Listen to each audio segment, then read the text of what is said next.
Don't let anybody make you think that God chose America as his divine messianic force to be a sort of policeman of the whole world. God has a way of standing before the nations with judgment, and it seems that I can hear God saying to America, "You're too arrogant. And if you don't change your ways, I will rise up and break the backbone of your power."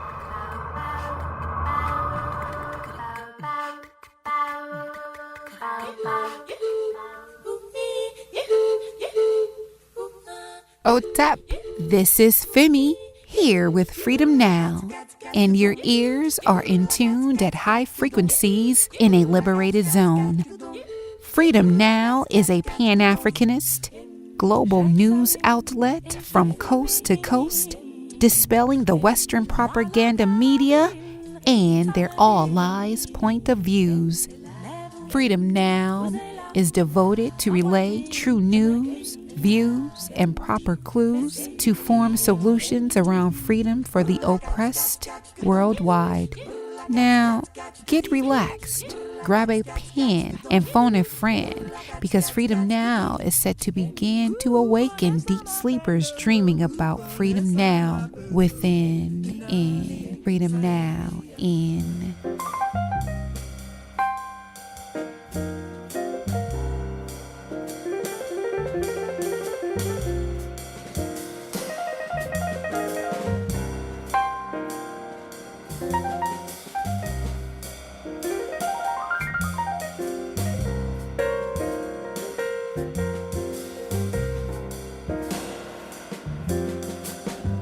Habari Gani. This is Sister Thage with Freedom Now's agenda for this Saturday, March 30th, 2024. We commence with our ancestor, Didan Kamati, in the African Drumbeat Historical Calendar. And in honor of Women's History Month, we have a two-part interview on the book, What We Stood For, The Story of a Revolutionary Black Woman, by Deborah Jones and Thandisizwe Chimurenga. The book discusses a member of the US organization, Deborah Jones, and the violence she endured from its founder, Maulana Chimurenga, who now serves as the chair of the Africana Studies Department at Cal State Long Beach. The book also covers her ongoing support for the liberation movement.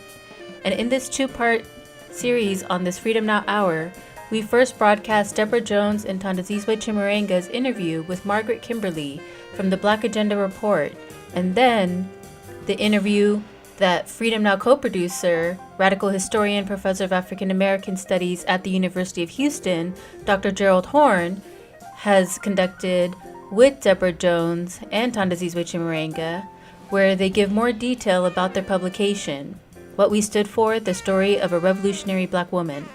We understand that this is a very heavy and difficult topic as it discusses the torture of Black women here in Inglewood, California, in a political organization, and it is important that we hear the stories from one of the two victims, Deborah Jones. We close out this hour with Dr. Horne interviewing Tongo Eisen-Martin, Poet Laureate of San Francisco, here to discuss his work with Community Movement Builders, a radical Black organization serving Black working class and poor Black communities. Our music clip mix includes MLK, Zap Mama, Michelle Rosewoman, Amina Figueroa, Mary Lou Williams, Heather Bennett, and more. So sit back, phone a friend, and as always we stand ready for revolution.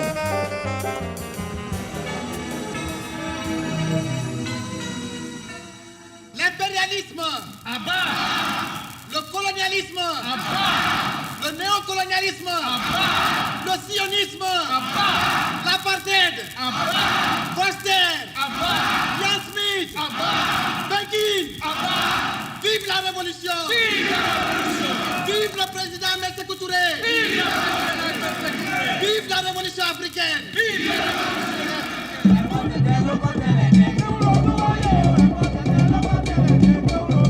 Molweni Ekhaya. This is Sister Luyanda with the African Drumbeat Historical Calendar and commentaries for the week of March 29th, with commentary by Brother Didon. March 28, 1890. The U.S. passes resettlement law to remove Native Americans from land east of the Mississippi River to further erode Native American presence in the U.S. The genocidal policies of white supremacy continue, and the infamous Trail of Tears begin, with thousands dying from the forced march. Why does the United States Euro-liberal left movement deny the fact that the United States is a settler colony and posit the centrality of Native Americans, including Mexicans, as central to any solutions to the contradictions of the United States? March 29, 1923, the War Resistor League is founded, one of hundreds of anti-war, anti-draft popular people's organization dedicated to stopping the flow of human capital, human lives, enriching the capitalistic class in the U.S. imperialist wars and campaigns of genocide throughout the world. In an article, New York Times, March 27, 2005, quote, "For military recruiters, a hard toll from a hard sell. For the first time in nearly 5 years, the Army missed its active duty recruitment goals in February. The reserves missed its monthly quota since October. Let us get organized and smash the draft campaign now rather than react after they institute the draft." March 30th, 1960. The African National Congress and the Pan-Africanist Congress of Azania, South Africa. Two major anti-colonial movements banned and over 2,000 cadre arrested. This is a result of national strike stay-at-home campaigns where the apartheid government declares a state of emergency. The Second Tribunal on Death and Destruction in Africa, Madrid, Spain, March 2005. In Didon's presentation, with the outlawing of apartheid, we got Nelson Mandela, and the Europeans got the land, diamond, gold mines, and all of the wealth of South Africa. March 31st, 1910. Florence Motomelo was born. She was a leading anti-apartheid resistance leader, banned in 1962, arrested in 1964, and died in prison due to horrible neglect. She was a teacher and a mother of 9 children, 4 of which died in infancy. African women's role, politically and sociologically, is not only critical, but primary for revolutionary change and struggle as their being the first educators of the nation. The mothers, as well as possessing the most fundamental driving force of all societies, procreation and recreation of a species. We must free up the revolutionary potential of our women from male chauvinistic practices and attitudes within the movement. Slave of a slave.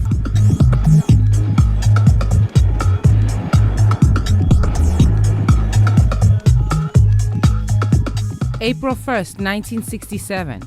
Formation of the California Black Panther Party for Self-Defense and Liberation of African Peoples, which spread throughout the U.S. The destruction of the Black Panther Party was primarily due to 5 major ideological changes within a 5-year period, from revolutionary black nationalism to Marxist-Leninism to Mao Zedong thought to Trotskyism into communalism to the Democratic Partyism. The external forces of the FBI and COINTEL manipulated these internal contradictions to murder and frame up its leading cadre. As an oppressed people, our central problem is one of ideology.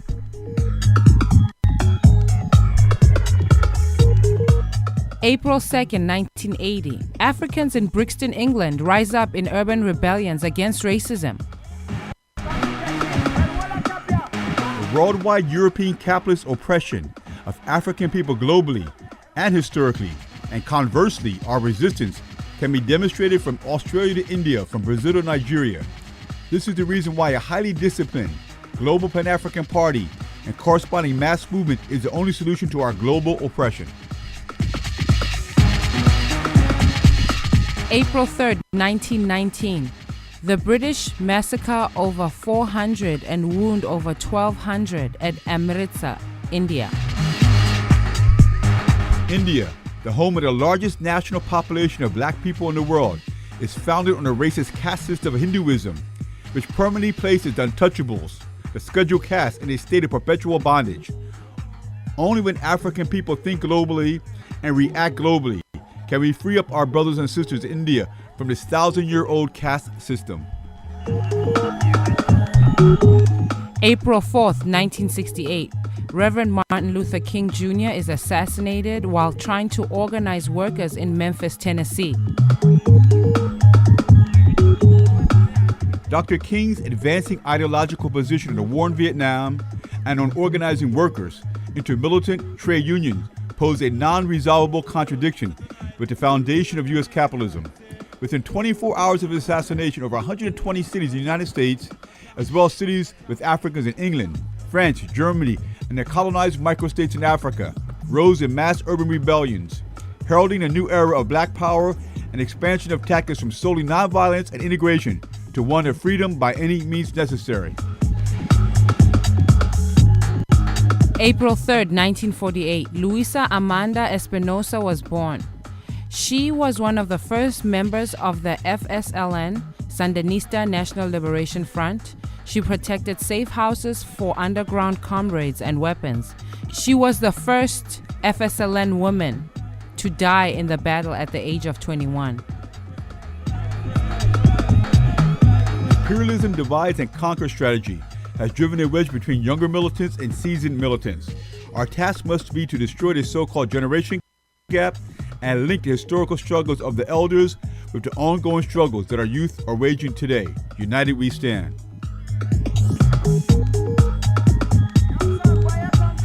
April 4th, 1988.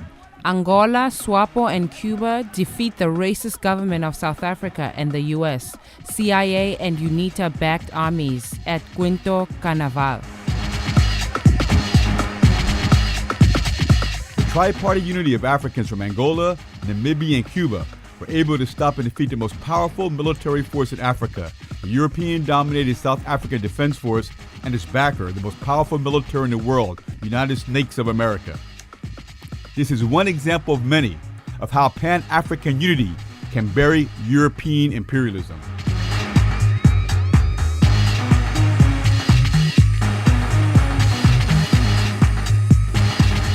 This has been African Drumbeat Historical Calendar for Freedom Now, KPFK 90.7 FM in Los Angeles, 98.7 FM in Santa Barbara, and streaming worldwide on kpfk.org.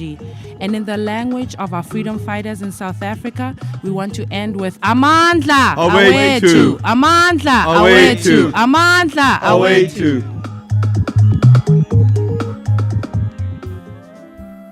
And now we broadcast the first interview, What We Stood For, the story of a revolutionary black woman, a book authored by Deborah Jones and Thandisizwe Chimurenga, in an interview conducted by Margaret Kimberley of Black Agenda Report Radio. You're listening to Black Agenda Radio. I'm Margaret Kimberley. Deborah Jones is the author of the book, What We Stood For, the story of a revolutionary black woman, published by Diasporic Africa Press. It tells the story of her experience as a member of the US organization, the violence she endured from its founder, and her ongoing support for the liberation movement. Her book was written with the assistance of Thandisizwe Chimurenga. Deborah joins us from Compton, California, and Thandisizwe from Los Angeles. Welcome. Thank you so much for inviting me in. Yes, it's great to have you. This is an era of history that's so important. And Deborah, I'll just start by asking you, how did you become involved in the movement and join the US organization? It was during a time where most of us kids, and here in California, we were into Malcolm X. And so at the age of 9 is when I became interested in the liberation of our people, the love of my people, and to get a better understanding of the historical lies that have been told. And how old were you when you joined the US organization?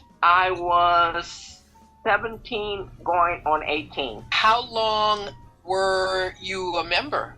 I would say about 2.5 to 3 years. And my next question is for Thandisizwe. Can you tell us about US? What was it? It's connected with an individual, Malana Karenga. Perhaps we should think of it as a larger thing, part of the liberation movement. Tell us about US. What should we know about it? Well, the US organization was founded 3 weeks to a month after the Watts Revolt here in Los Angeles. It was the outgrowth of a study group, and Maulana Karenga was a co-founder. He is credited as being a co-founder along with Hakeem Jamal, who was a cousin of Malcolm X. And in the very beginnings of the organization, for maybe the first 6 months to a year, the organization talked about continuing along in the tradition and trajectory of Malcolm X's Black nationalism. But at a certain point, there was a type of split where the organization decided, or the idea was pushed, that a return or a utilization of African culture needed to be foremost and in the forefront, a reconciling of African people with who we were and who we currently are as a people here in the United States of America, that we are still an African people, that we still have the retentions, we still have the cultural memory, and that it is only through the return to your culture, your cultural knowledge base, can you effectively wage struggle against the forces that are oppressing you. And that viewpoint eventually won out, and Hakeem Jamal left the organization. And that's kind of a surface, in a nutshell history. And what was the year of the Watts Rebellion? The Watts Rebellion was August of 1965. And the Yes organization dates its founding to September 7th, 1965. But again, it grew out of a study group that had been meeting pretty consistently at a place known as the Aquarian Spiritual Center here in Los Angeles. That spiritual center had one of, if not the oldest bookstore in the U.S., oldest Black bookstore, in the U.S., the Aquarian bookstore, run by a couple by the name of Ligon, Ligon. Thank you. Deborah, all these years later, US is described as being a rival of the Black Panther Party. Is that how members saw it at the time? For a time there, I was traveling with a dance group called the Taifa Dance Troupe. So for a while, I didn't even know what was really going on in the grassroots situation. When I came back is when I learned about the non-equality, the treating of children, and the whole complete kit. They, on both sides, because I knew a lot of Panthers and I also knew, about us. Oh yes, there was rivalry. I think it was because of power. Power struggle between the two? At first, they were getting along, and they had meetings together, Karenga and also Huey and Bobby Seale and Eldridge. So they had meetings together, but each was going in a different direction instead of putting it all together and seeing how they could work it out together without all this, I'm the leader, I'm the CEO, so that was a power struggle. What are you comfortable talking about in your experience with us and how you ended up leaving the organization? What is it you want to say? Well, very long time, I was so traumatized and I hadn't had any kind of professional help or anything until I really didn't know, and I'm dealing with an organization at the age of 19, which I was going to be 20 that September. But it was not the same as it is today, where I had really the emotional and the mental support that I really needed. So, yeah, I went to hell. So you were a survivor of violence at the hands of the leader of us, you and others. That is how your experience with the organization ended, and I believe how the organization itself ended. Is that correct? That's correct. So I referred to the rivalry between us and the Black Panther Party, and us members were suspects in the killings of Al Prentice, Bunchy Carter, and John Huggins on the campus of UCLA in 1969. There were other killings of Panther Party members that were said to have been carried out by us. We know about the counterintelligence program, COINTELPRO, and how these rivalries were instigated by the FBI. What was it like to have been committed to Black liberation only to find out that there were leaders who were informants and who played a role in crushing the movement? Sad, very heartbroken about that. But, it was during Hoover's time, J. Edgar Hoover. However, you remain dedicated to this idea of liberation. yes, even to this day, I have a great love for my people who are lost that needs to be found. Having lived through this pivotal moment of history, what lessons does it teach us today about organizations, about movements, about leadership? What lessons do you think folks now need to have learned from that era? Be very aware, do your research, get as much information as you possibly can on these people, because you just never know. It deals with all sorts of organizations. Just don't fall for anything that you hear or that you even may see. Be aware that, evil do exist in human form. Thandi, do you have anything to add to that? Well, one of the things that I noticed kept coming up in Deborah's book, and I made it a point to ask her about it, and she talks about it in the afterword. In addition to doing your research, trust your intuition, trust your gut. If something don't seem right, it might not be right. Investigate it further. But your intuition is your friend. It doesn't mean you harm. Yes, I agree, totally. So, Deborah, how did you decide to tell your story, to write this book? What led you to write this book? Through the one you're talking to, and also through her bestie. I did an oral history that deals with LA and what's going on in LA, and they insisted that I say my side of the story. Everybody has been talking about it. It's been on Google. It's been on all over the place. So I think it's about time they convinced me to write a book. And how do you feel now, having told your story? I feel pretty good. I feel like I have accomplished my side of it, and I feel great. It was very important for us to, I'm old enough to have remembered some of that era as a little kid. I feel like it's been consigned to like ancient history. And so I believe that when you and other folks who lived through that tell the story, you are really doing a great service to people today. Thank you so much for that. I appreciate you. Thandi, what have I not asked that you would like people to know about the book or about that era?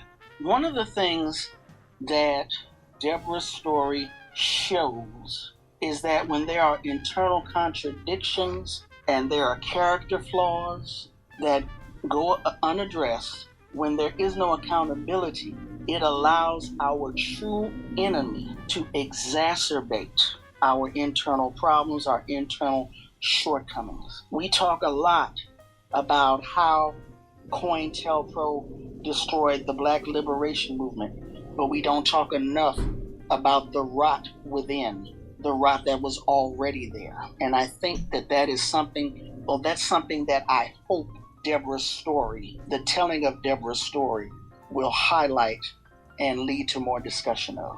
Chimurenga was arrested and tried and served time for his assault on Deborah and another woman. Is that correct? Chimurenga, his wife, who is still married to, and two other members were arrested, tried, and convicted.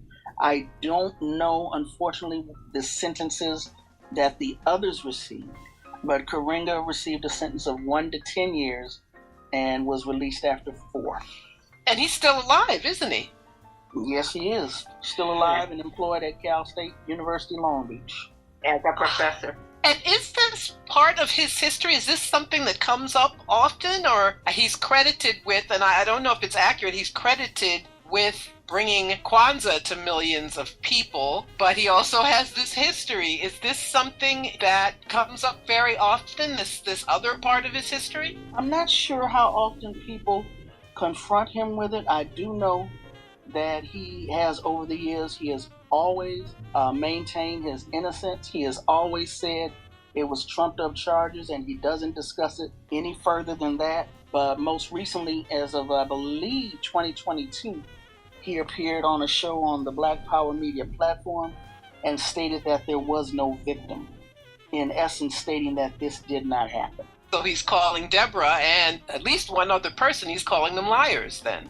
Yes, he is. How does that make you feel, Deborah? Well, at this particular age, I've been called liars before, so it's no big deal. It doesn't hurt my feelings Well, you're standing in your truth then. Exactly. Before we close, how do our listeners find the book? It's available on Amazon.com and also at the website of Diasporic Africa Press, D-Africa or DAfricaPress.com. Thank you both so much. And that was Deborah Jones and Thandisizwe Chimurenga discussing Deborah's new book, What We Stood For, the story of a revolutionary Black woman. And now for part 2 of the interview with Freedom Now co-producer Dr. Gerald Horne on the book, What We Stood For, the story of a revolutionary Black woman. For Pacifica Radio, KPFK Los Angeles, this is Gerald Horne, and with me on the line are Deborah Jones, author of the book, What We Stood For, the story of a revolutionary Black woman, and her co-author, Thandisizwe Chimurenga. Thank you for joining us on Freedom Now, KPFK Los Angeles. Yes, thank you for inviting me. Well, it's our pleasure.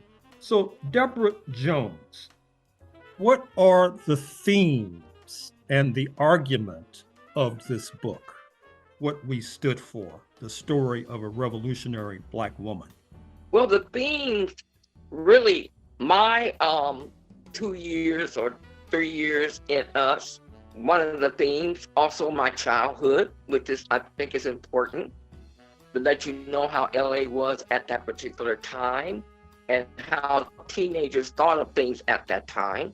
The other theme, me being brought up in a community and how we had different ideas about how our parents view things and how we view things. I was a fan of Malcolm, and so at 9 years old, I began to go through my research. Well, the heart of this book seems to be your encounter with the organization you refer to as the US organization. Deborah Jones, you referred to being traumatized. Are you referring to your encounter with the US organization? Recall that you're speaking to an audience, many of whom have not read this book, unlike myself. Right. US at the time was a haven for me. I had been, I don't know if I can say the word, but raped, and I had been attacked, and I was scared. And so when I came to US, it was like a haven for me because I joined a dance troupe that went all over the place. And I really didn't know exactly what was going on until I came back. And when I came back, that's when I noticed how women are treated, how men were in that particular organization. I learned that there was no respect. I learned that never to join anything again. And women and children went through something. And so he made me what they call queen or Zinga. When he made me Zinga, then I took over and had the men stand up, have the women's chairs, and the children could eat. I didn't know the politics of Chimurenga, even though he did voice some to me, but I didn't know that. So this interview will be broadcast during Women's History Month. And the book says, and I quote, "Women were really the backbone of the organization," end of quote. How so, Deborah Jones? Well, one of the things that Chimurenga had made as far as his rules were that women were to always obey men. Men could pick women anytime they wanted. Sexually, they could be exchanged. I didn't know this until I came back, and even at 18, I was appalled. Sometimes I can't talk about certain things when it comes to women being abused. Speaking of women being abused, Thandisizwe Chimurenga, part of the story that is told in this book that you co-author, speaking of What We Stood For, the story of a revolutionary Black woman, is a story of how Deborah Jones, your co-author, is tortured and abused, which leads to a prison term for Mr. Chimurenga. Could you detail what you and your co-author write that delivers Mr. Chimurenga to prison? Every year, people who have an axe to grind against Chimurenga and the US organization, particularly during Kwanzaa, they'll bring up, of course, Munchie and John, but they'll also bring up, they tortured 2 sisters. They abused 2 sisters, but they would never mention these women's names. And I would hear various rumors over the years, but it wasn't until I talked to Deborah and, found out exactly what had happened that during Mother's Day weekend of 1970, and this is the quick version, Maulana Chimurenga accused Deborah Jones and Gail Davis, another woman, of trying to poison him. And in an attempt to find out from them where they had hidden the poison, they were tortured over the weekend. They were kept in his garage in Inglewood. They were stripped. They were beaten. Deborah was sexually assaulted. Gail at the time was considered one of Chimurenga's wives, so she was not sexually assaulted. They were whipped. Caustic chemicals, I believe a detergent was put into their mouths. A water hose was put into their mouths. And even though Gail Davis was not sexually assaulted, a soldering iron was placed against her cheek and on her lip. Now, this is Deborah's story. I have not talked to Gail, and it was not my job to verify everything that Deborah said, but because I am a journalist, there are times when I cannot help myself. So I spoke with other members of the US organization, former members of the US organization, who told me various things. Yes, we saw Gail not long after it happened. We saw the mark on her face, but we weren't sure what that was, where that had come from. Oh yeah, we knew that Chimurenga had actually done it, even though he denied it. I was getting verifications from various people. And I don't like to use that word verification because I'm not saying that Deborah's lying. But again, as a journalist, when you get hit with that journalism bug, you don't always take everything at face value. You got to check things out. Even though it was not my job to check out Deborah's story, like Nene Leakes, she said what she said. But in order for me to feel comfortable helping her with this project, sometimes I would ask a person, did you hear about, what do you remember? Well, what were you were told? And so this is the story that we have from Deborah's mouth now, not as told to someone else and filtered through rumors of over 50-something years ago. Deborah and Gail were tortured over Mother's Day weekend in an attempt to extract information, non-existent information, about a non-existent plot to poison Maulana Chimurenga. It was under his direction. At one point, he did appear during the torture and inflicted blows, but for the most part, the work was done by 2 of his underlings, Fred Glover and Lewis Smith, and his current wife, Tia Moyo Chimurenga. All of these people were arrested and convicted. I do not know the prison sentences that Tia Moyo, Fred, and Lewis received. Maulana Chimurenga was sentenced to 1 to 10 years and would eventually be released from prison after 4 years. Finally, Thandisizwe Chimurenga, co-author of the book, What We Stood For, the story of a revolutionary Black woman, with Deborah Jones, who is also on this call. We know you are a prolific writer and journalist. What next can your loyal readers look forward to? Well, as I mentioned earlier, of course, my first book, No Doubt, The Murders of Oscar Grant. I'm looking to have a second edition of that book at some point this year. Most recently, I did Some of Us Are Brave, which is a compilation of the interviews I have done over the years. And the next project I am looking forward to is an oral history of the Los Angeles Justice for Oscar Grant movement. And briefly, tell our audience, who was Oscar Grant? Oscar Grant was a young man who was murdered January 1st, 2009, on the Bay Area Rapid Transit subway platform in Oakland, California, at the Fruitvale station. He was flat on his stomach, shot in the back by Johannes Messerly.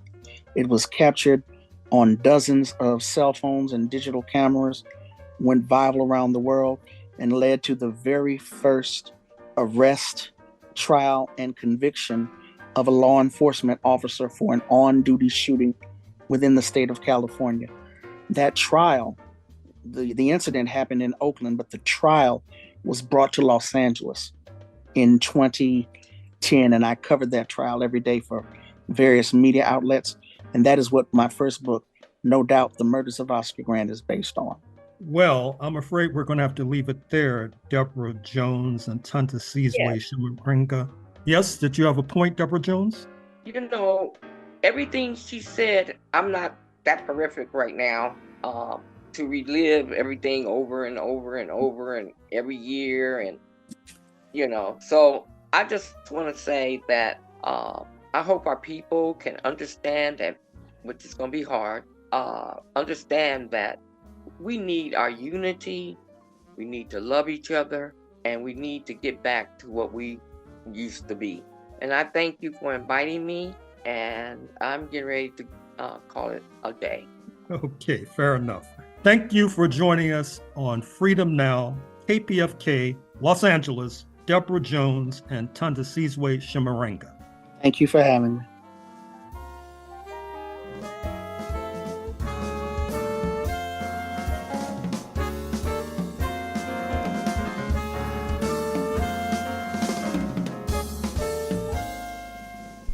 This is Sister Flora, and you are listening to Freedom Now at KPFK 90.7 FM in occupied Mexico, including Los Angeles, 98.7 FM Santa Barbara, 93.7 FM in San Diego, and streaming live on the web at kpfk.org.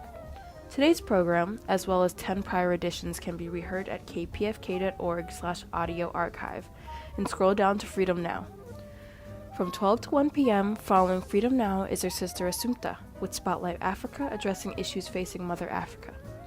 For a truly alternative international perspective on world affairs, check out RTTV Russia, CCTV China, and online at Presna, Latina Cuba Telesur Venezuela, News 24 South Africa, and Press TV Iran. We will now continue with historian Professor Dr. Gerald Horne.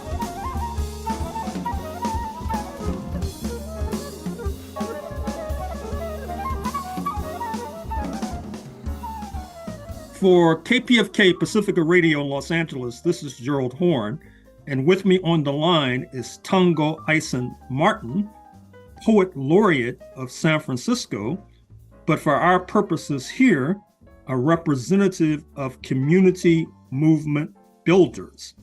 Welcome to Pacifica Radio Freedom Now, Tongo Eisen-Martin. Thank you very much. It's great to be with you. An honor. And it's a great and honor to have you. So what is Community Movement Builders? So Community Movement Builders is a radical Black organization dedicated to really advancing the mass work, consciousness raising, creating dual power or socialism from the bottom to as a kind of not necessarily an upgrade, but an evolution of, the survival program model, as well as an entity that supports other Black organizing projects and efforts outside of the organization. So how did you get involved? Well, I actually go back with the founder, Kamal Franklin. I was doing some organizing work with him in Jackson, Mississippi about 12 years ago. And so now as Community Movement Builders is expanding, he asked me to come on board especially to help in political education efforts, both internally and externally. Mm-hmm. And I understand that Community Movement Builders was involved in the struggle around Cop City in Atlanta. Talk to us about that struggle. Yes. Yeah, so community movement builders basically kind of provided the kind of black vanguard for resistance efforts, and it involved organizing, actions, direct action to prevent the building, as well as a kind of people's referendum, going door to door, letting people know what is happening, and then getting or harnessing their opinions. So Cop City was the proposed construction of this massive police fortress, as I understand it, in Atlanta? Yes.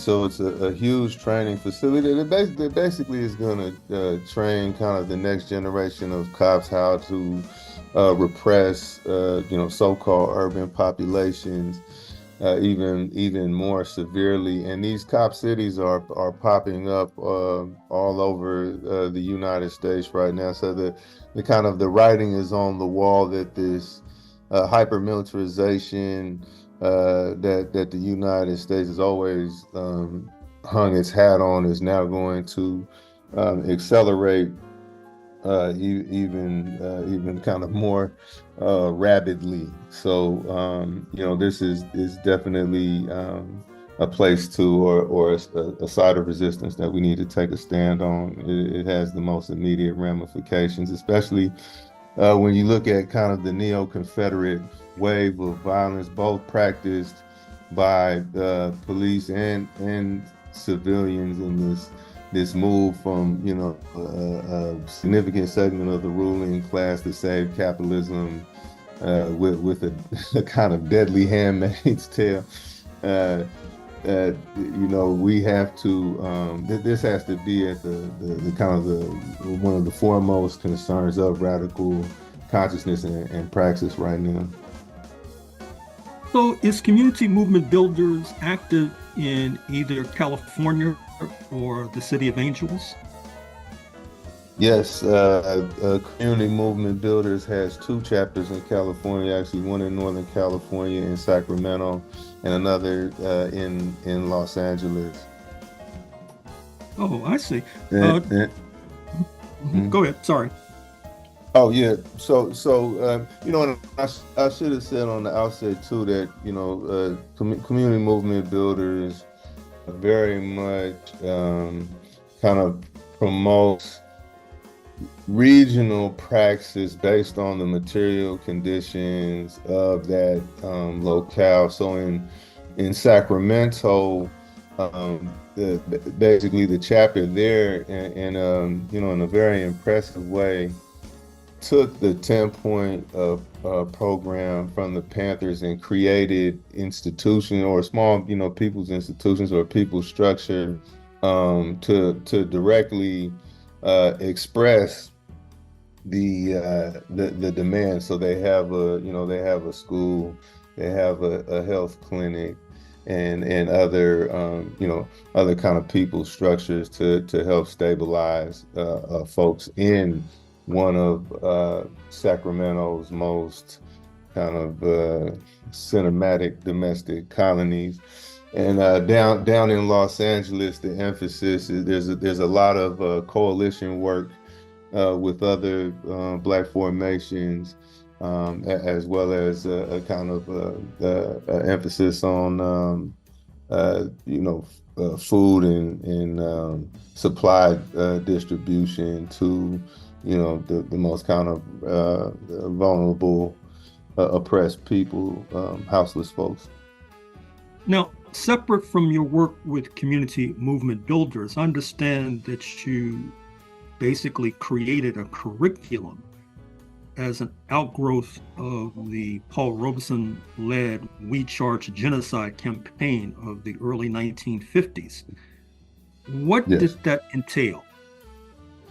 So actually, the curriculum flowed from a study that actually my mother wrote called Operation Ghetto Storm that found the statistic that every 28 hours a Black person is killed by a cop or some, surrogate of, the kind of domestic military, the domestic wing of the military-industrial complex. This actually was, I hate to use the word inspired. I hate to associate the word inspired with extrajudicial killing, but it was motivated by the killing of Trayvon Martin, and we were curious, what were the actual numbers? So after a lot of kind of painstaking research, we compiled all the murders of Black people in 2012. Actually,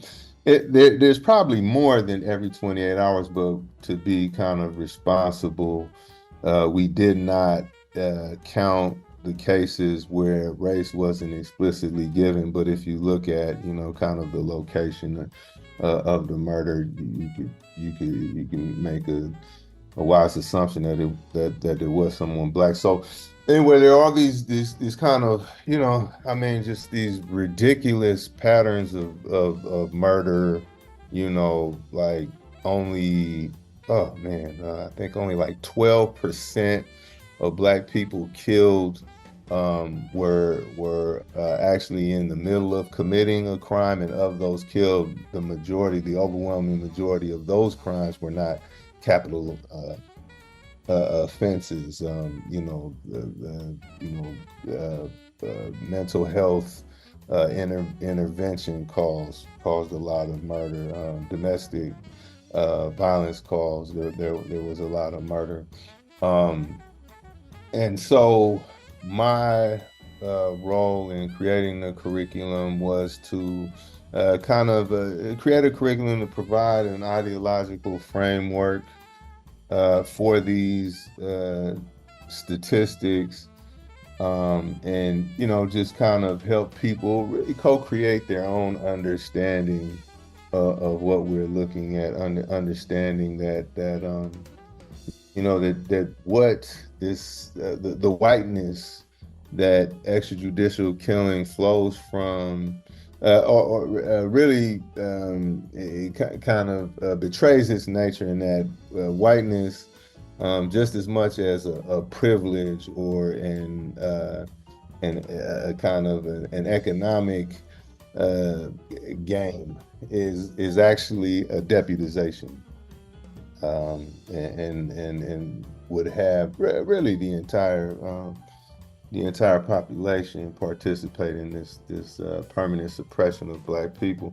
And so what I found in putting together this curriculum, that the report that my mother did almost mirrored that indictment that Paul Robeson and Patterson and company brought to the United Nations. All of these these anecdotes, basically, or deadly anecdotes. Again, I'm not doing the word choice is not doing justice to the gravity of this of all this murder, or this genocide, really. And there was especially a helpful preamble to the indictment that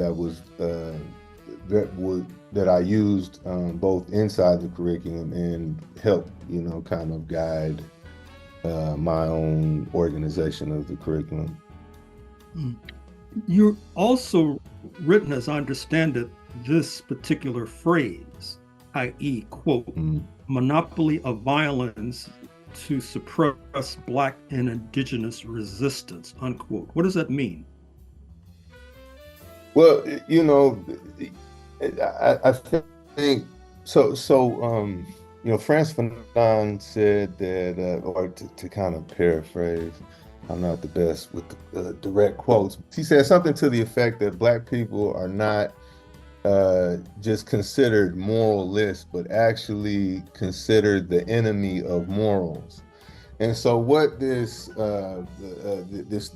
creation a boogeyman shows that almost the psyche of the nation is built on military operation, that we are not just objects, we are not just de-animated tools. In fact, this infrastructure, this culture, this economy is based on a military machine, or a monopoly of violence. And this is what we have to come to terms with, especially to kind of grow up to our historical task, because so much of we're coming out of really decades of a kind of a low tide of consciousness, or a loss in a cultural war in which people have embraced the hegemony that we are actually on a playing field that doesn't require genocide. And so even when the site or the battleground is about even when it's about extrajudicial killing, what is one of the most popular kind of slogan / objectives became defund. So we're back. It's like in this manipulated consciousness, roads lead back to money. But when you come to terms with the fact that that this is not this is not even primarily, I would argue, an economic situation, well, then the solution requires a much more complete social transformation, not just a transformation of kind of material positioning or dry positioning. It's actually the state apparatus really has to be dismantled. Another hat you wear, as noted, is Poet Laureate of the city of San Francisco. And in that context, you've mentioned that Audre Lorde is your favorite poet. Who was she? A mind that was, walking on water better than a body could, more impressively than a body could. She just, the first kind of association or just idea that comes to mind, she's probably one of the kind of like the bravest minds to take part in the human journey or contribute to the human imagination. Just this fierce, naked, pursuit of truth, and her ability, how kind of most mentally double jointed she was on the page is really peerless. But actually, above all, I think the kind of the actionable intel of Audre Lorde is that she was committed to a radical praxis, that it wasn't just the poetry alone. It was actually being part of organized resistance, or at the very least this exaltation of praxis. Mm-hmm. And for our audience's sake, I would recommend her book Zami, Z-A-M-I, A New Spelling of My Name, which is kind of autobiography, and I underline kind of. You've also taught in prisons. Where did you teach? Yes. And describe that experience. So the majority of my work in jails actually was in Rikers Island. I both taught and taught a class in which I gave people a crash course in the Freirean approach to education, as well as a crash course on the prison industrial complex, as well as a kind of crash course on dialectical materialism. And from those crash courses, they formed their own lesson plans and actually came in with me and taught mainly youth. In New York, if you're 16 years old, you go to the adult jails. So, but along the way, I've also taught, done a brief stint in a prison working with lifers in Florida, as well as worked with this beautiful writing group that was in. And again, these are strange words to apply to these situations, but there's this writing group, and man, it's been a little while. I believe the prison might be called Racine, or it's near Racine, in Wisconsin, and there was this group of writers who had been together, for decades. And when I came into the group, I probably was like the second or third to last best writer in the room. They were so beautifully collectively developed.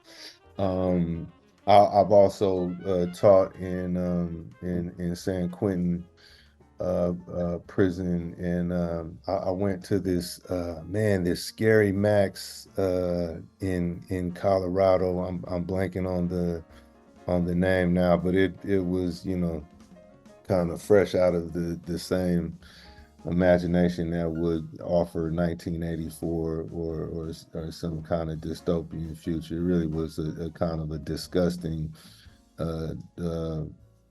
disgusting and arrogant construction of a prison. But there were some great writers in there as well. Finally, Tongo Eisen-Martin, Poet Laureate of San Francisco and representative of Community Movement Builders, could you leave our audience with some websites by which we can either access you and your work and or Community Movement Builders? Yes. Well, I don't have a website, but you can find me on Instagram at underscore TONGOGARA underscore. I was actually named after Josiah Tongo Gara, one of the great revolutionary generals in the Zimbabwe War for independence. So underscore Tongo Gara underscore on Instagram. And Community Movement Builders can be found at really just Community Movement Builders, one word.org. Well, I'm afraid we're going to have to leave it there, Tongo Eisen-Martin. Thank you for joining us on Freedom Now, KPFK, Los Angeles. Much love and appreciation.